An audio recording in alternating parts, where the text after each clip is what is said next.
I'm interested to know about something where you disagree. Is there a live issue in the sphere of robotic and AI ethics in which you hold different views? I honestly don't know. I mean, there are certainly issues that do provoke disagreement in the community.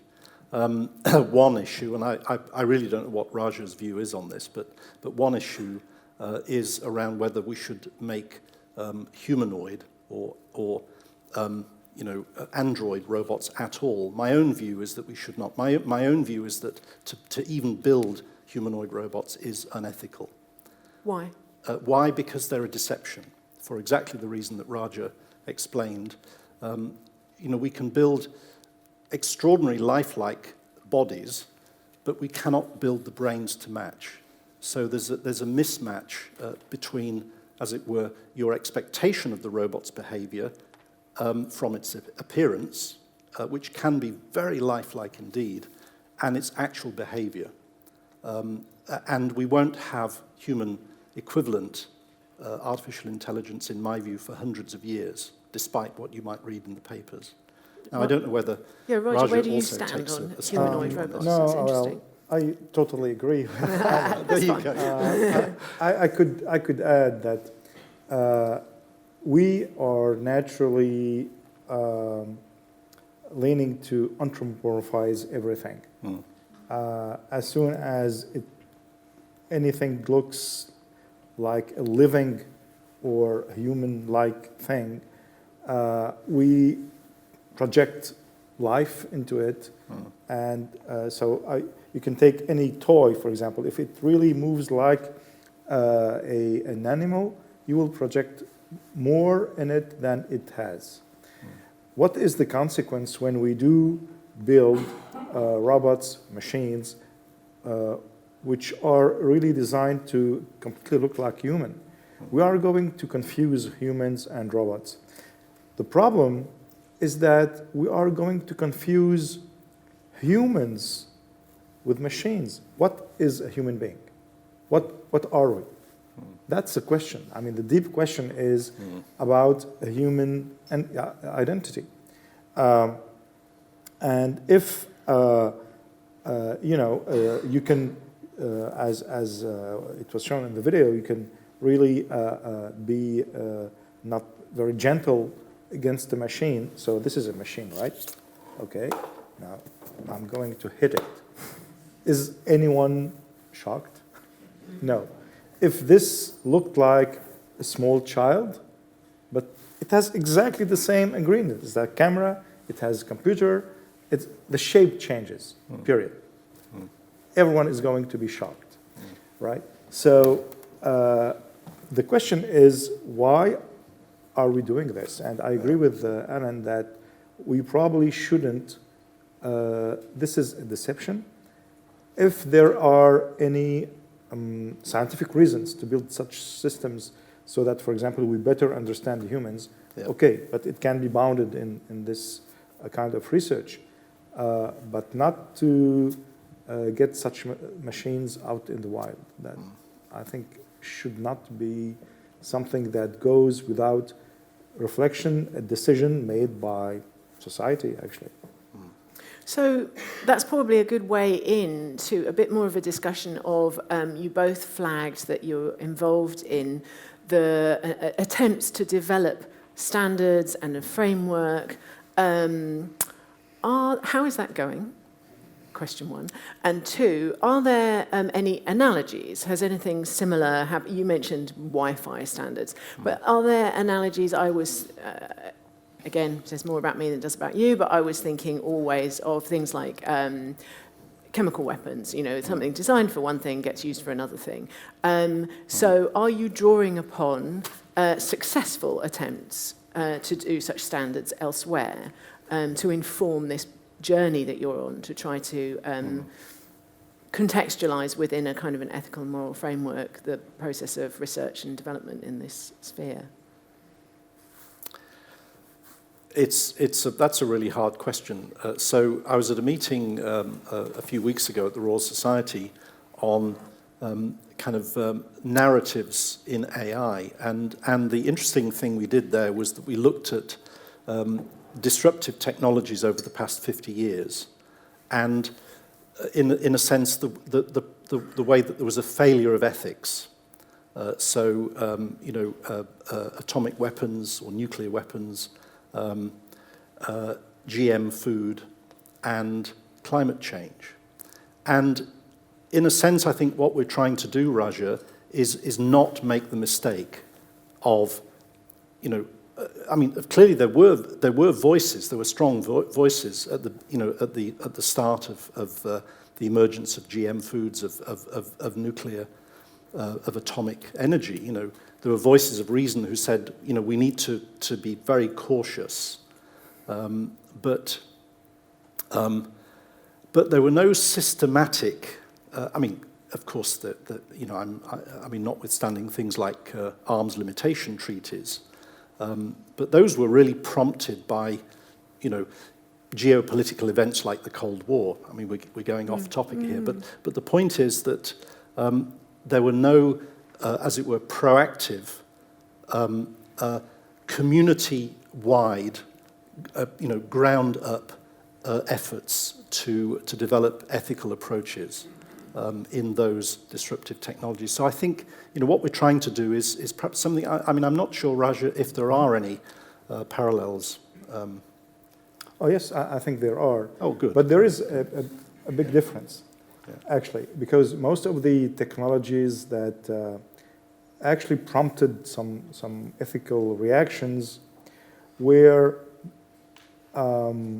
requiring great, very, very high, very large investments that were done by governments, actually.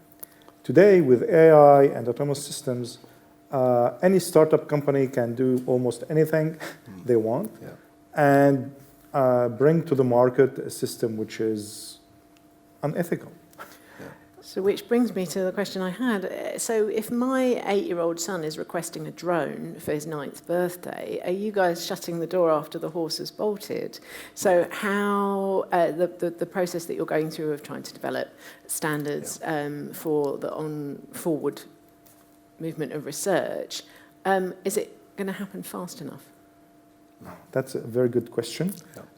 This is why we try to involve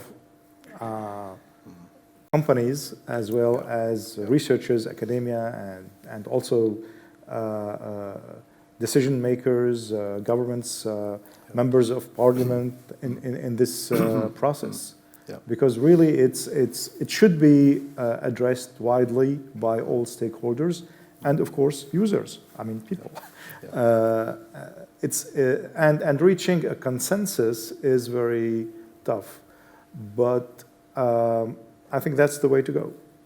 How would you describe, within the trying to develop the standards, are there camps? Is there a kind of libertarian camp? We should all be able to do whatever we want. Thanks very much. Go away. Is there a maximal control camp? And is there something in between? Do you want to kind of cartoonishly tell us about what it's like behind these doors?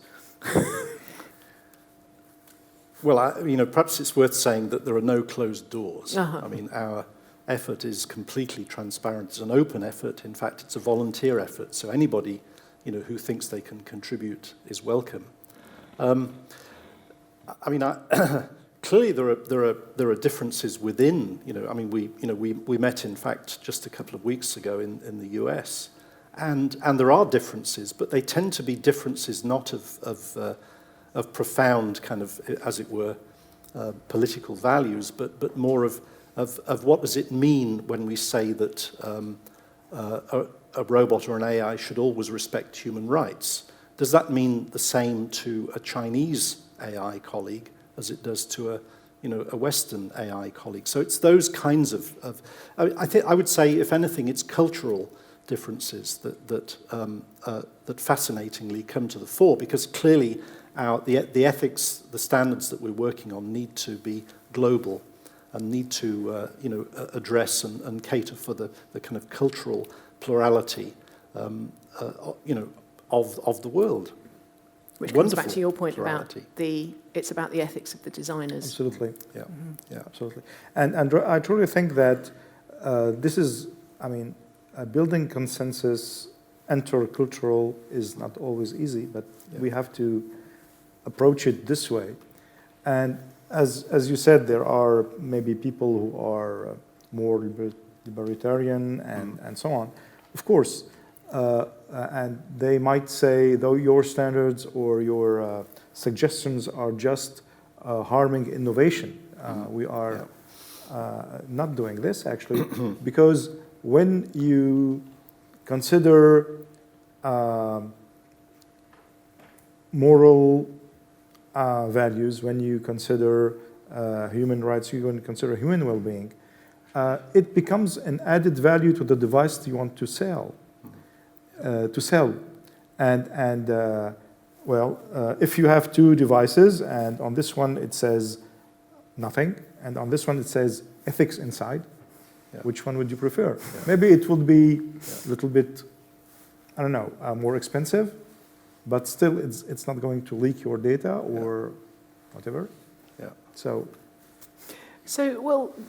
talking about ethics inside and your phone leaking data and so on brings us back to something we were discussing just before, which is about control and the illusion of control. And that many of the things that's difficult for many of us to get our heads around is, and it comes back to what I was saying about shutting the door after the horse has bolted, so much of what you are discussing and some of the videos and so on seem like they're very futuristic, or at least they're kind of aren't happening yet. But actually all around us in many of our sort of daily interactions, robotics and AI and the ethics around them are already sort of in our lives. So I think the canonical examples are sentencing algorithms in the US, which have built-in biases from data sets that have racial inequalities kind of baked into them.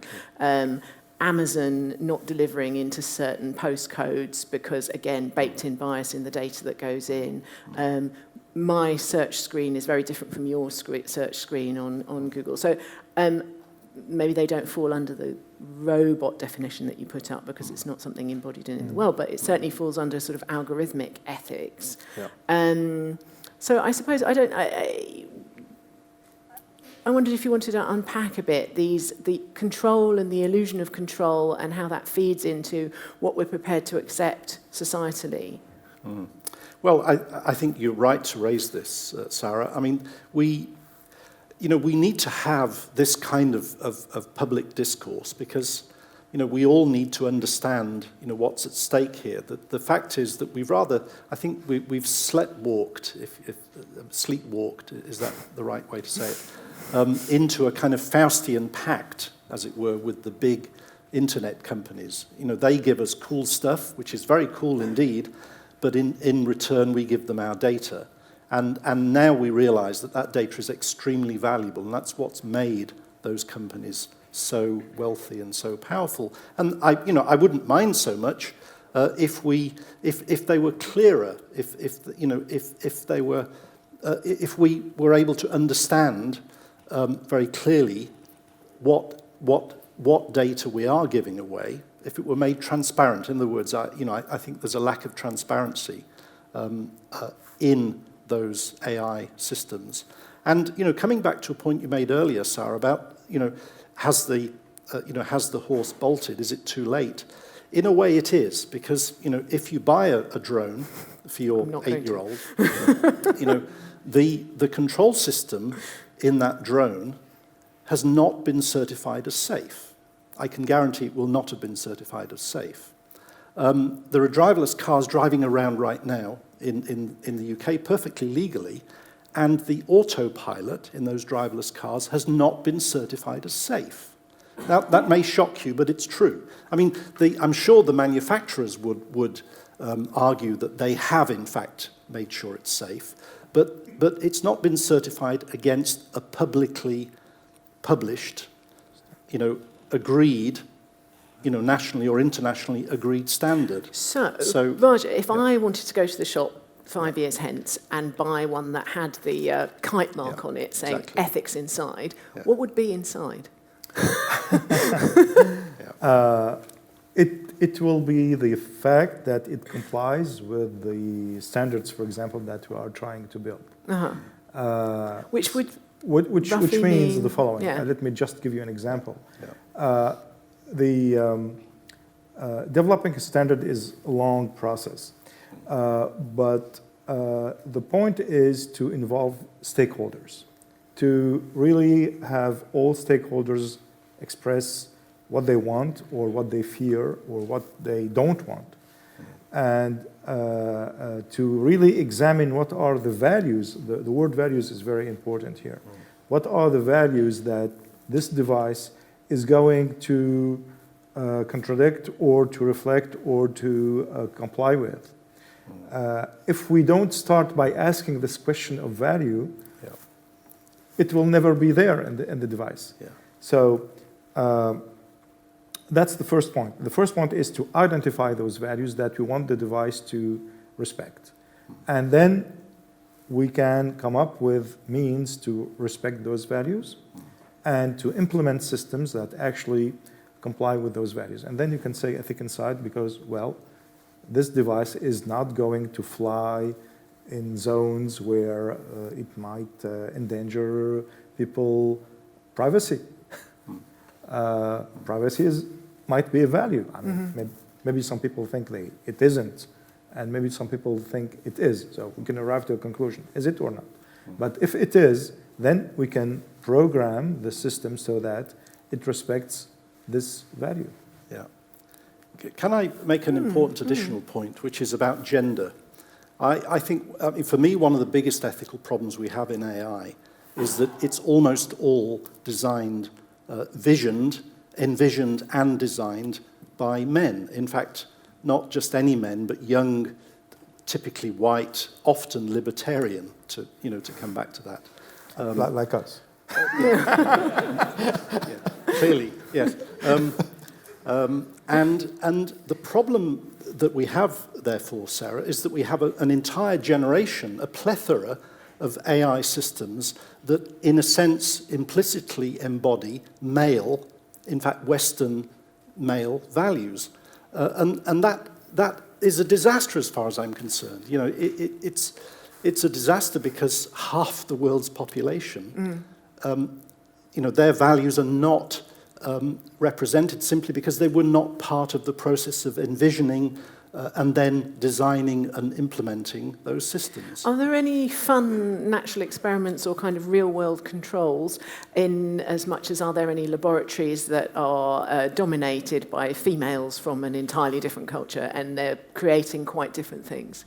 So for instance, I know that there's a group in the US who are working on sort of facial recognition stuff that was originally, it's a bit of a sad story actually, it was originally being developed as social support robotics for autistic children and now is being co-opted to make PlayStation interactions a bit more engaging or something tragic like that. But are there any kind of thrillingly different AI research avenues? Well, there are certainly plenty of amazing, women in AI and robotics. And isn't it interesting that in their labs you'll find them doing extraordinary work on socially beneficial applications, like robots that can help children with autism. I know labs here in the UK and in the Netherlands working on that, and essentially caring robots. I know this is terribly stereotypical because men can also be, of course, caring. But I mean, Raja made the point. Isn't it strange that a lot of the android robots are women? It's not. It's a reflection. In fact, I would put money on that those robots were designed and built in labs full of men, and. I think it's shocking that the chatbots that are appearing all have, are gendered, have female voices. Why is that? my guess is that the teams that designed them didn't have women on the team. And we were talking about analogies of other technologies that develop in a particular direction owing to kind of baked-in bias, and that's exactly what you're talking about. It's a baked-in bias reflecting, as it were, the unconsciously reflecting the values of the originators. Of the originators of the technology. Just before we go to the audience, I had a question about, which was thrown up by your sort of interacting agents, as it were, about ethics. So, crudely, we know that human and societal ethics are, they both come from the individual, but they're also an emergent property of the group. So much of what keeps the wheels of society running are to do with highly complex interactions to do with cooperation, altruism, punishment of defectors, you know, all the sort of game theory around what keeps the wheels on, really. Now, what I was thinking when I was seeing, once you chucked in kind of more than two, I was thinking, how is it just pure kind of brute force computational complexity that's going to allow us to engineer emergent ethics once you've got many, many of these agents interacting? Yeah, I mean, that's a really tough question. I mean, you'll obviously all, I hope, have understood that the ethics in our simple robots, we've hard-coded those ethics. Those robots haven't learned the ethics. They haven't emerged from anything. I mean, other workers in the field, there aren't many of them, many of us, if you like, working on this. It's a bit of a niche area still, are trying to build robots that learn ethics from, as it were, by example, in a somewhat analogous way to young children. You know, yes, actually, that's bad. Don't do that again. Yes, this is a good behavior. So ethically good behavior is reinforced. Bad behaviors are de-enforced.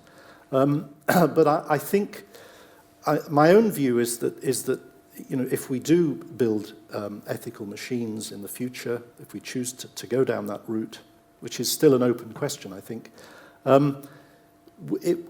the way we encode and program the ethics and the ethics we program will be different depending on the application. You know, driverless cars, for heaven's sake, we don't want driverless cars having an emergent ethics. You know, we need to absolutely pin down those ethics. We as a society need to decide, how the driverless cars should behave in, as it were, ethically challenging situations. And those need to be hard-coded in a way that cannot be hacked, is absolutely secure. Whereas, if you had care robots, for instance, particularly if you had a collaboration of robots in a care environment, then it might be appropriate for those robots to have some learning, perhaps learning on top of a set of core ethical values, but learning, perhaps more subtle, nuanced ethical behaviors. So, and what do you feel about when robots are starting to work in concert and as a sort of a society?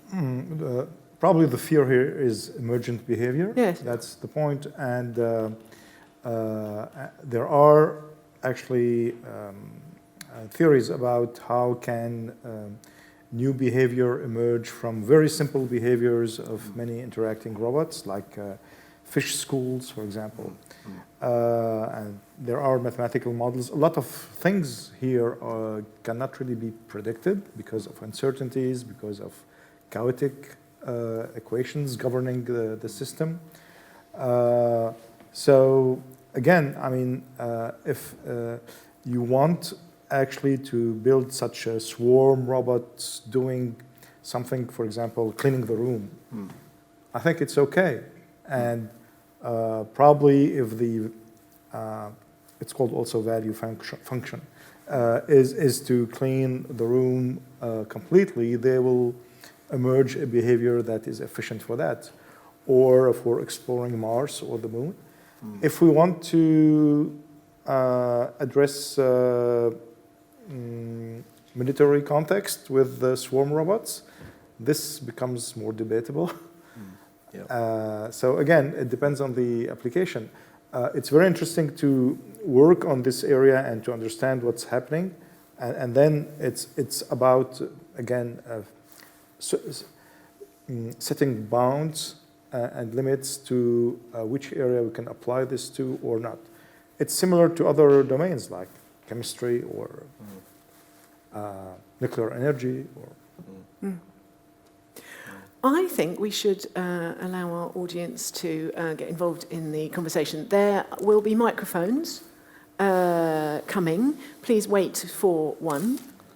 Hi, good evening. I hope I'll be able to inject a little bit of spark into this conversation, because as you started talking, it kind of dawned on me in the first 5 minutes that we may be having a presentation on something that's a non-issue, non-topic, because as both of you have said very consciously and very awarely, it's not really robot ethics that we were discussing or observing in any of your presentations. It was all about ethics of the people who built the robots. So it seemed like in the context of what we were watching, it was kind of more like optimization algorithms, you know, save as many other entities as possible. It really looked like a task of optimizing. And to me, it feels like ethics is really intertwined inseparably with self-consciousness and also autonomy. And none of the devices that were in your videos had either one of this. So if we decouple this entire presentation from the human designer factor, what are we left with the robot part? Like, what's the robot ethics? And is there any, since you said that you don't believe in there being a real AI in the next couple of centuries? So I think the question is, are we talking about optimization or are we really talking about ethics? Well, you have a point. I mean, the robots that I've built are not full moral agents. I'm very clear about that.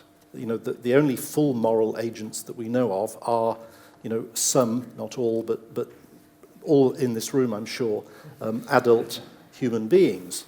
And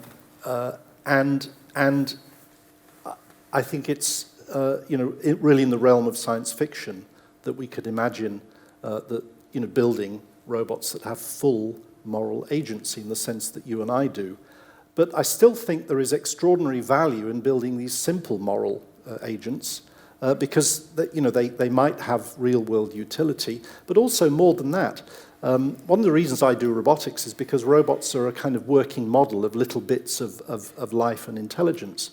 And what we're building here is, or what I'm building here is robots that have a very simple theory of mind. So really I'm interested in artificial theory of mind here.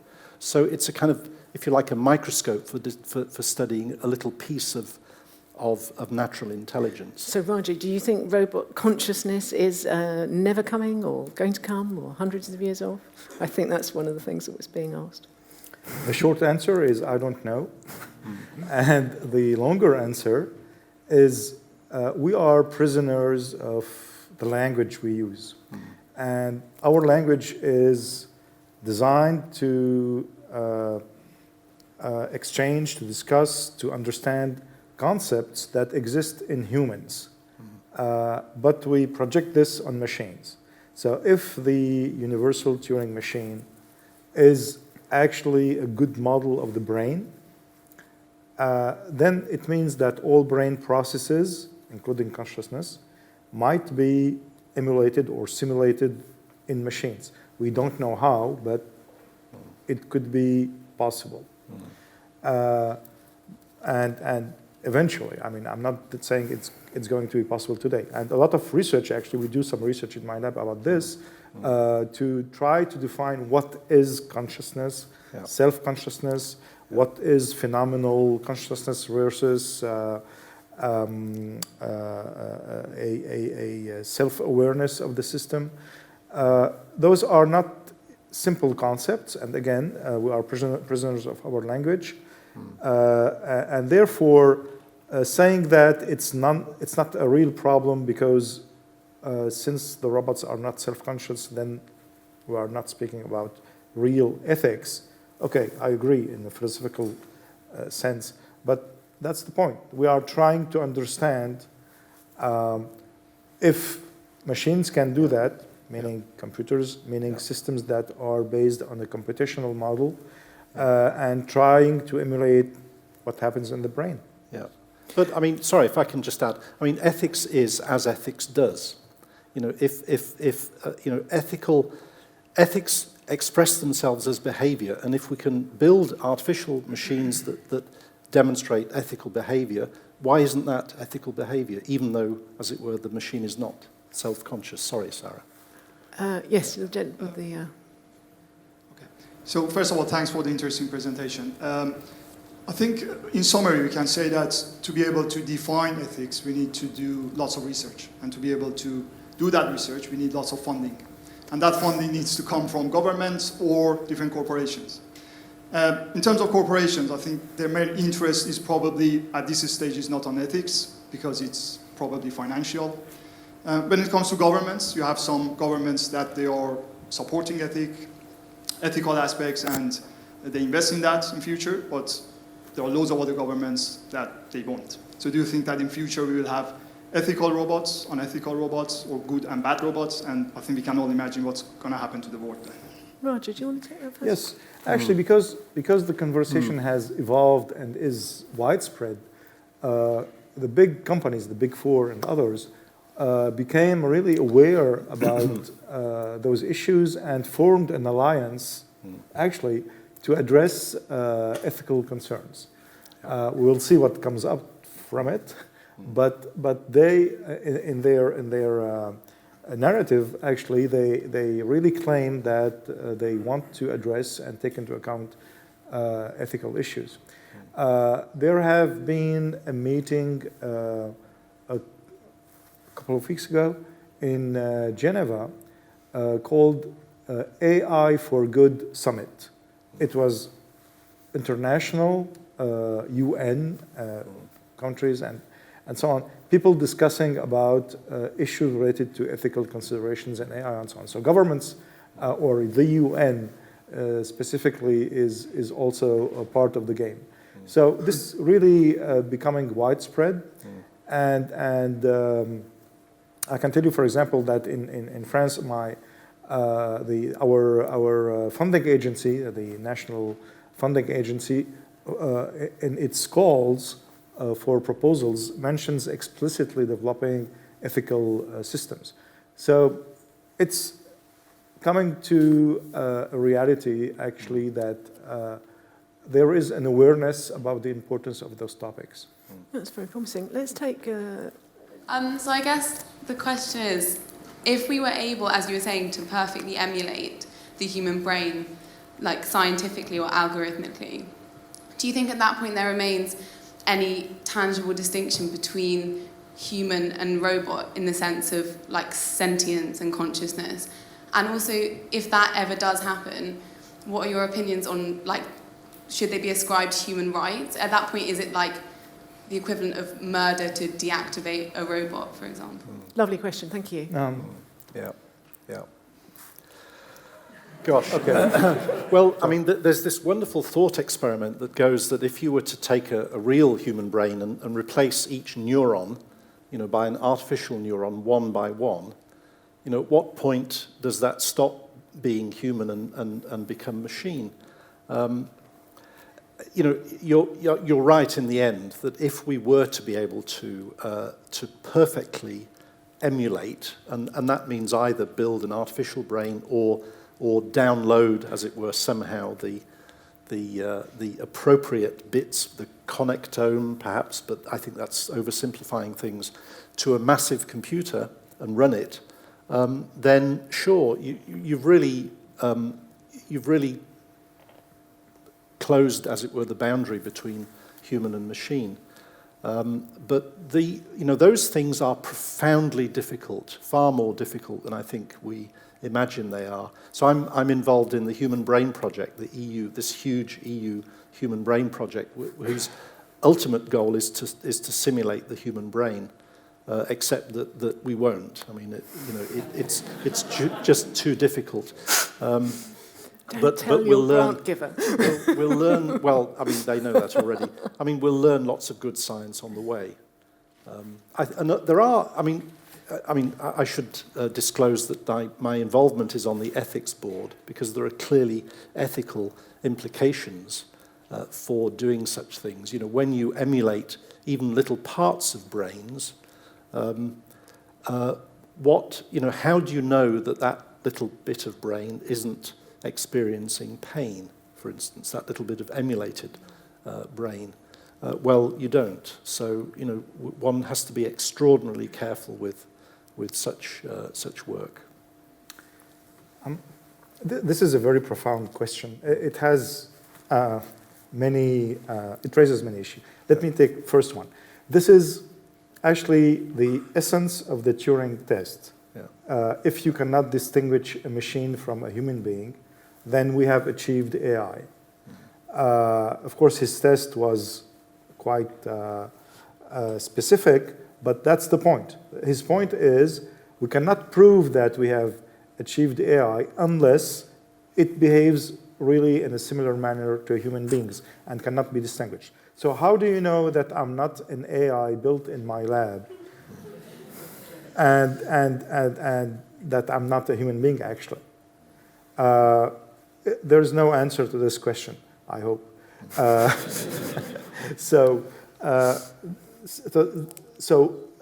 Hypothesizing that we have reached this stage where we have achieved a robotic system or an AI system which is 100% similar to a human, of course, has an immediate consequence is that they should be treated as if they are humans. Otherwise, it will be completely unfair. That's one point. But there is another point, which is what is the main difference between a machine and a human being? Well, I can tell you something. Human beings are born, they grow up, they die. They sometimes make siblings, children, but they have a limited lifetime, and they are very much motivated in the preservation of the species and also themselves. Yeah. Machines, do they have or can they have these values? You can replace any item in a machine and it behaves the same way. I mean, it's not really afraid of dying. Of course, you could simulate, I'm insisting on this, simulate this. Well, when I shut down my computer, it can cry and say, no, don't shut me down. I know it's not true. So that's also something that makes us different because we are living beings, mortals, and we are also in a situation where we are very fragile. It's not the case for machines, even if they behave in a similar manner. Now, I reckon if we keep the next 3 questions and answers short, we can fit in 3. Oh, there's people up there. Goodness me, wow. Sorry. Okay, so somebody's going to come up there with a mic. Oh, you've got one. Brilliant. Okay, fire away. Hi there. Thanks for the talk. Is there currently a framework for defining whether tasks should involve a machine replacing a human, whether it should involve assistance or the augmentation option? Because the way I see it is that in computer science, people tend to solve problems before they've defined the problem. So, like, we have driverless cars to try and replace humans, but then the human error of drivers just gets shifted elsewhere in the design process and the implementation and so on. And also, why don't we all get the train instead? Yeah, that's a great question. So is there a rubric for deciding? Or for... I mean, there are certainly a number of sets of principles, ethical principles, but they're not so specific, I think, as the gentleman is describing. In other words, we don't have a set of thou shalts and thou shalt nots in terms of specific applications. Those are things that we as a society should decide, and we're not at the moment, because we're not having the conversation which we need to have. That categorization is very helpful, though. I like your buckets. Yeah. One more. Okay, go for it. Let's have the mic here, and then We might be able to get in 2 more. So if the next mic can go, are there any questions here to this? Okay, fire away. Right, quickly, human ethics is inconsistent. It's not a consistent set of rules. And there are many ethical conflicts that we all live through where we can't make a decision effectively. So how can you possibly program logically an inconsistent system? Well, the quick answer is we can't. But, I would suggest that even trivial, in human terms, trivial ethics in a machine might be better than no ethics. I think that's all I'm suggesting. But trivial ethics inside. I'd love to give you a longer answer, but Sarah said keep it short. So there you go. Did you want to add anything? Very quickly, yes. Actually, the whole issue is about making us reflecting on our own ethics and ethical systems. Of course, when you drive a car and someone crosses the street, you are not going to react based on some consequentialist or imperative to decide if you are going to actually turn right or to kill the person. It's a more deeply, emotional reaction. So what's inside this reaction? That's the question, really. Empathy, a lot of things raised which are not usually considered in the moral philosophy per se. Great. Did you want to ask your question? So do you think it would be better for robots to have a strict set of morals that were programmed, or have a set of morals that weren't as strict and could be learned by the robot through interaction with humans? And would that be better for society? Shall I go? I think that's a wonderful question, I have to say, really wonderful question. I think my answer is it depends. So the former is something that we can think about now, if you like, and conceivably at least program very simple ethics. The latter would be appropriate when we have robots, which we don't right now, when we have robots that develop, as it were, socially and learn. It's a field of study called developmental robotics. It's very interesting. It's a field where we try and build robots that learn, in a sense, as children, and learn over a period of time through many interactions with each other and with humans. So when we have those kinds of robots, then I think the second kind of ethics will be more appropriate, perhaps in addition to, not instead of, the first kind. I agree. Provided, there are differences in ethics among people. Yeah, so of course, yes. Learning from some people is probably not advisable. Yeah, absolutely. I know there were many more questions. I'm really sad we couldn't get to all of you.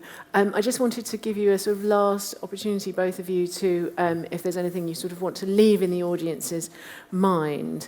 So it sounds as though, hopefully, there's going to be a lot of societal engagement around this question, a bit like there has been around biobanks or genetically modified food, or should there be 3-parent embryos? This is coming soon to a town hall near you. Yeah.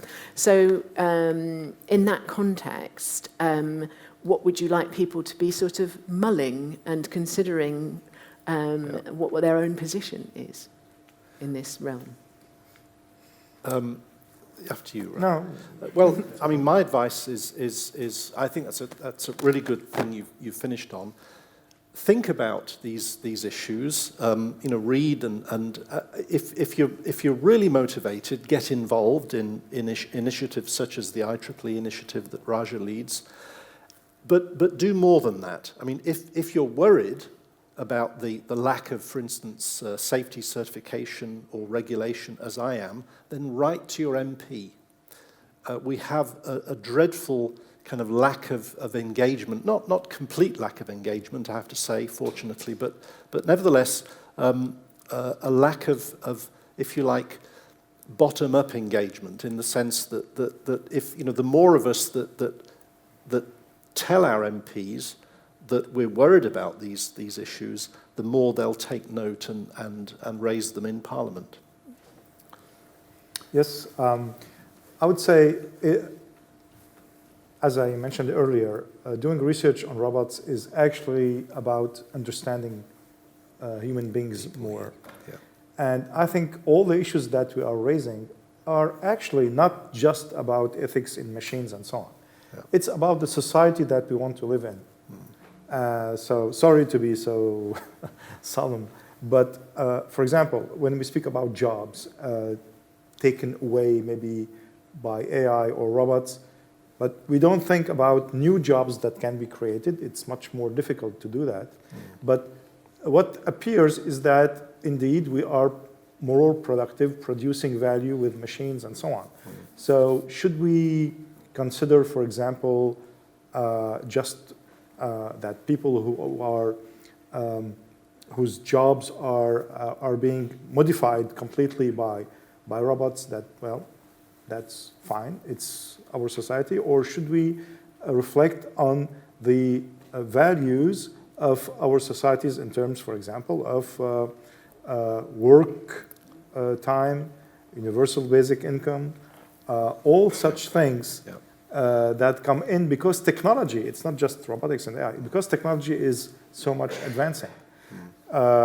When we speak about ethical and moral values about machine, it's, again, about our own ethical and moral values, difference in culture, and so on. So it's really, I think, a very exciting time to reflect on the society that we want through reflecting on AI and robotic systems.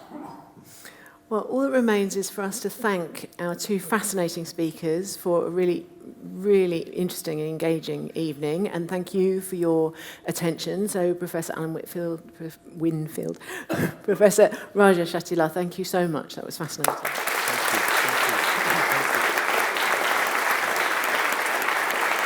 Thank you.